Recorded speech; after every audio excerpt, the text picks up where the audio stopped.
putranipun. Putunipun. Satu saya dongane kaya ngono lho. Pak Panji. Sing kagungan son. Oh, son. Son iki lho, Nak. Iya. Lah niku ibuke. Nah, iki ibuke.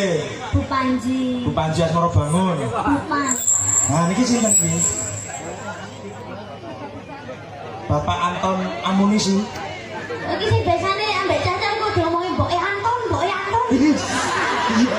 Iya. Tapi iki bapak. Bapak Anton.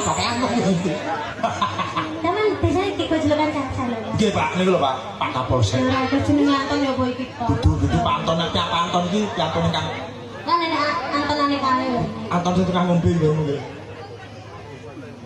Oh, Pak Bambang. Seberang. Lah iki namine Bambang iki mesti ganteng. Ah, suwun lha ngono.